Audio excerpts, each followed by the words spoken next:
এই যে স্যার আপনার পিৎজা, আর এই ধরেন সেট মেনু, আর এই ধরেন 2000 টিয়া।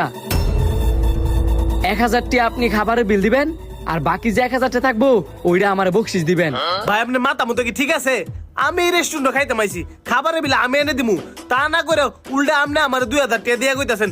এতে খাবারের বিলও দিতাম, আবার আপনার 1000 টাকা বকশিসও দিতাম। ভাই আল্লাহর দয়া লাগে আপনি টিয়ার আগে লুকান, পরে যা কর কন। কেরে টিয়া লুকাইতাম কেরে? আপনি আগে টিয়াটা লুকান না, কেউ দেখে লাইলে আমার আবার সমস্যা। আপনি আগে টিয়াটা লুকান, পরে আপনার আমি সব কইতেছি। লুকাইলাম, এবার কোন। আপনি বলেন, একটা ছেলে যদি এই রেস্টুরেন্টের মধ্যে 1 বছর পরিশ্রম করে, আরেকটা ছেলে যদি 6 মাস পরিশ্রম করে, এখন কোন ছেলেটার প্রমোশন পাওয়া উচিত? অবশ্যই যে ছেলেটা 1 বছর ধরে পরিশ্রম করতেছে।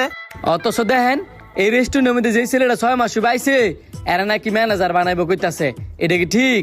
ওই 1 বছর আগে যে ছেলেটা আইছে হ্যাঁ হয়তো বা অভিজ্ঞতা ঘাটতি আছে। অভিজ্ঞতা কম থাকবো কে লিগা? 1 বছর আগে যে ছেলেটা আইছে ওই ছেলেটা হচ্ছে আমি, উল্টা তার থেকে আমার অভিজ্ঞতা আরো বেশি। তো নিশ্চয়ই ওই নতুন ছেলেটার সাথে মালিকের কোনো ভালো লিঙ্ক আছে। লিঙ্ক থাকবো কেমনে?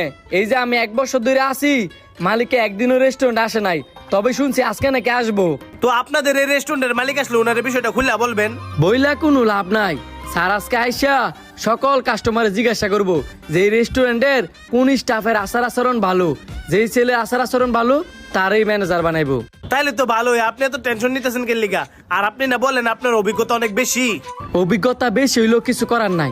এখন আপনার আমি যা যা কই আপনি তা কইরেন, তাহলে আমার অনেক বড় একটা উপকার হইব। বলেন।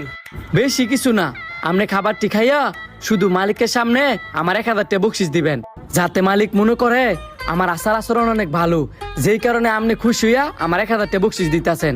আপনি যেহেতু আমার ফ্রিতে খাবারটা খাওয়াইতেছেন, আমি না আপনার ওই উপকারটা করলাম। ধন্যবাদ ভাই, আপনি মন ভরে খাবার খান, আর কিছু লাগলে আমার ডাক দিয়েন। कुछ तो